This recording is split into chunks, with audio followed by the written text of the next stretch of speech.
16, 2025. So we're going to talk about the most important political events of today. Today is Saturday, so it's not many events. So like my stream, subscribe my channel, and ask your questions in chat here, in live chat, and let's go. So today, everyone, all media, continue guessing what's happened in Alaska and what's the result of this summit. President Trump posted his post in his social media, and it's very controversial post because he says it was great and successful day in Alaska, and he has everything well with Putin, and at the same time he is reporting what he called to Volodymyr Zelensky, president of Ukraine. Also, he called European leaders, I guess Germany, France, and Great Britain. Also, he called head of NATO and head of European Union, with Ursula von der Leyen. And what it was so important, what he has to call all these people for what? If it was so successful with Putin, why he's supposed to call to all these people? Over it, President Trump reporting what he invited President Zelensky of Ukraine to visit the White House in Washington, D.C. on Monday, August 18th.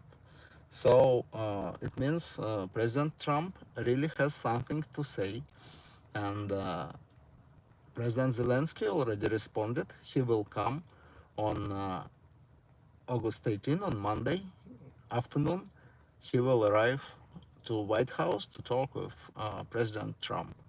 So something interesting happening.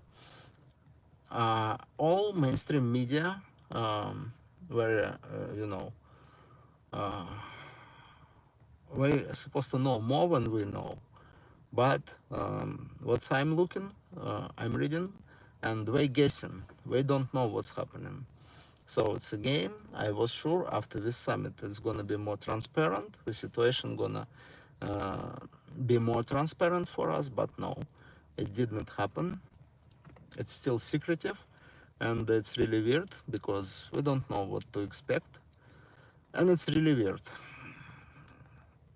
Okay, let's see what we say, what we're guessing. So President Trump himself told what Putin summit productive, but we did not get there on Ukraine deal. What we were talking about, this is the most important question. Some experts say that Putin gave some ultimatum to President Trump, but it was not publicly. He said something to Steve Witkoff while he was visiting Moscow, and it looks like Steve Witkoff told it to Trump. That's why this meeting was so fast. And maybe it's related to nuclear weapons and our nuclear agreements with Russia, which expires really soon. So we don't really know what's happening. We don't really know what's happening, but something is pushing President Trump to act fast for some reason, and we really don't know anything. But when the mainstream opinion, the main opinion, what media says, what it was Putin's win, and President Trump doesn't have any result, because we believe the main purpose of this meeting was discussing of Ukrainian war and this ceasefire, what's possible happen, and it's never happened, and it looks like we didn't even talk about this. Or, President Trump say he changed his opinion. He doesn't want ceasefire anymore, and he want full peace agreement between Russia and Ukraine, which is really weird, because it's not you can't sign peace agreement really fast, because negotiation needed to sign up this paperwork, And while a negotiation is lasting, the war gonna last.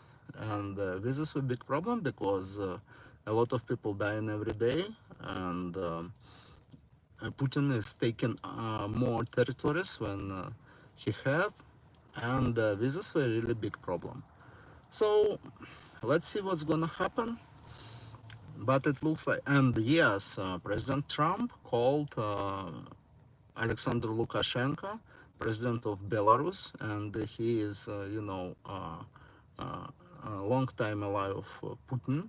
And what we were talking about also is secretive, but we think like we're talking about Euro strategic missiles, and this is really interesting because it looks like Putin he may deliver with missiles to North Korea, and then with missiles can attack west coast of United States and Alaska.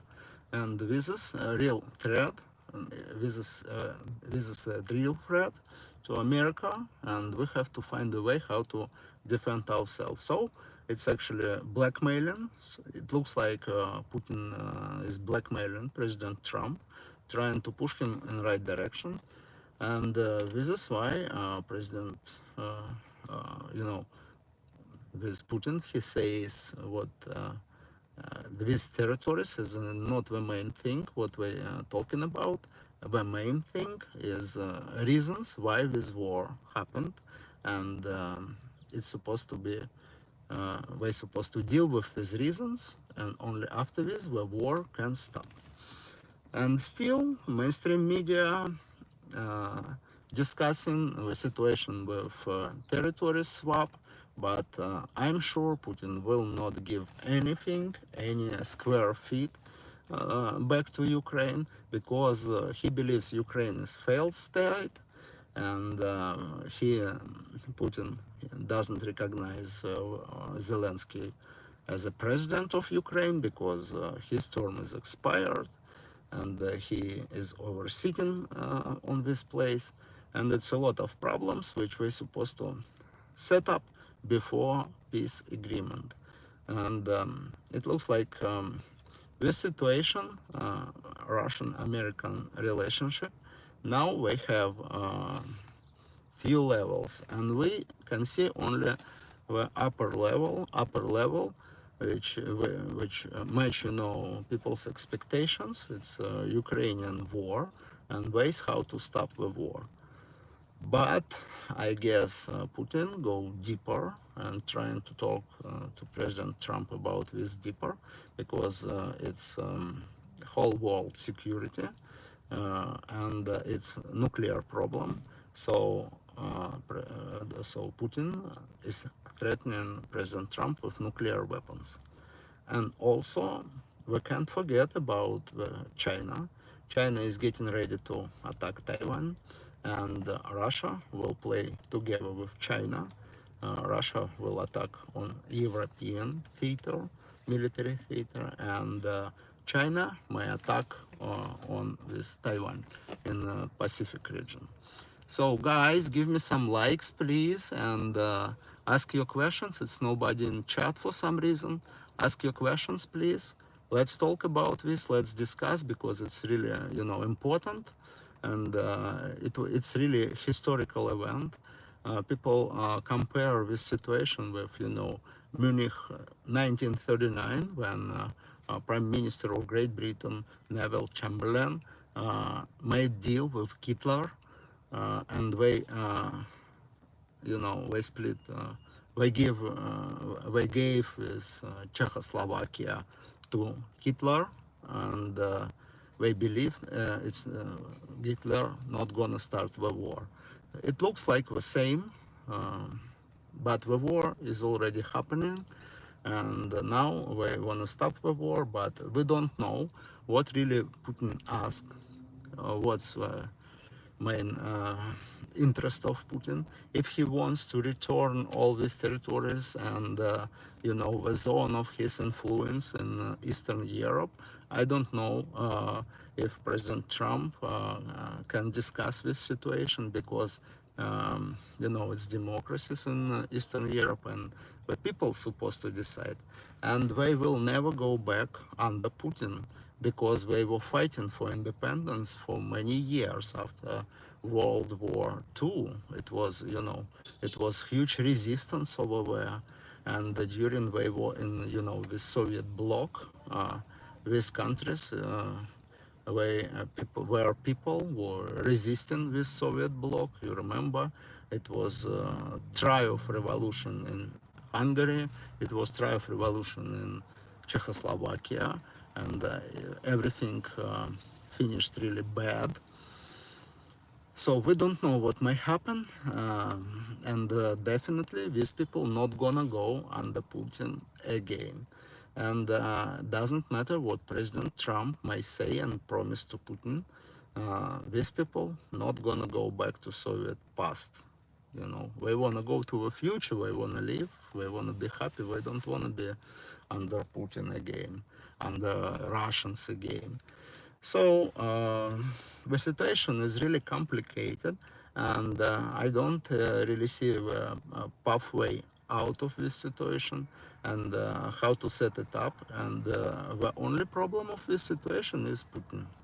Putin is only the person who created this situation, and uh, he's supposed to do something. He's supposed to go some way, somehow, and this his surroundings supposed to, find decision, find resolution, how to deal with it, because it's really dangerous, and it's dangerous for whole humanity, for whole world. It's dangerous for that people also, because we're under threat too if Putin starts a huge war.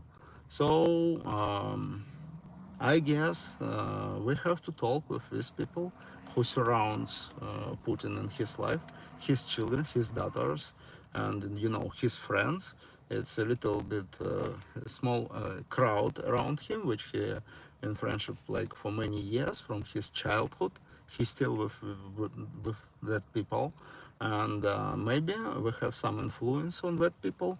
We have to talk to them, and I'm sure we understand what's happening around. Maybe it's some conspiracies inside. We're supposed to support these conspiracies. Like you remember, it was around Hitler. It was Operation Valkyria, and it was a huge conspiracy inside German Reich when top generals was they were involved. Chef of intelligence service, Admiral Canaris, and Field Marshal Rommel also. So it was really high-ranked militaries who was involved, and we tried few times, and it was never successful. It was never successful, but at least we were trying to do something to change situation. Also, one thing took my attention, that the First Lady Melania Trump, she wrote a letter to Putin, and Donald Trump gave this letter to him. We don't know what wasn't at this letter, but we suspect, people suspect what she is talking about with children, children who was kidnapped from Ukraine territory during Russian aggression, and Ukraine say it's around maybe 20,000 kids. Putin agree with a few hundred, so it's 10 time difference, but we don't know exactly how many kids is there. And this is why International Criminal Court issued, arrest warrant for Putin, like war criminal, not only him. That's why he's scared to fly anywhere, because he scared to be arrested by our country's authorities. But not here, not in United States, because this International Criminal Court doesn't have any jurisdiction over United States. That's why he can come here with no risk to be arrested with this warrant. So maybe it's gonna have a sense, because Melania, she is Slavic, and maybe uh, she better understands who is Putin and how to talk to him, you know. So it gave me some hope, and we will see how situation will evolve. Maybe Putin will make some steps towards, because at real he doesn't need with children. I don't know why he holds and for what reason. Just to make people sad, where parents which left in Ukraine and they can't get into Russia, of course, because two countries in fight right now. It's war is happening. So I don't know what's gonna happen. So we have to wait until Monday and see what's gonna happen on Monday when Volodymyr Zelensky will arrive to White House, and how his meeting gonna go. Because you remember last time in March when Zelensky arrived to White House, it was huge scandal and almost fight. President Zelensky told a lot of undecent words toward Vice President Vance, and he wasn't decent with President Trump, and it's ended up really bad. We don't want nothing like this happen again, but it's possible because we don't know what President Trump is going to propose him to stop the war. Maybe this proposal gonna be so unacceptable, what it may be scandal again, and Ukraine may stay alone against Russia, because European countries, they only say support, but they don't do nothing. But they don't have weapons, and it looks like they don't have any money to support. They can only talk and wait until Putin attacks them in Europe with Germany and France. France and Great Britain, they think they far from Russia. First, gonna be Poland and Germany, because they're right here by Putin's border. So it's interesting like this, and we're gonna see what's gonna happen. Guys, give me some likes. It's no likes here at all. And today I don't see nobody in my chat. Usually it's a lot of people in my chat, but not today for some reason. I don't know what's happening. If it's everything okay with my chat, or it's still nobody here. So, and then another noticeable event today, it's West Virginia National Guard to deploy to Washington, D.C., and something unusual, because not Virginia, not Maryland, but West Virginia, and it means National Guards already deployed to Washington, D.C., and it means it's not enough. So the situation is really serious, and stuff like this. No, we're gonna see what's gonna happen. So we don't see no questions, no likes, no anything, no subscribers today. It's really interesting. It's really interesting. Okay, thank you guys. So it's gonna be my night stream, late night talks with Toly. So come please, watch me, ask your questions, and see you later.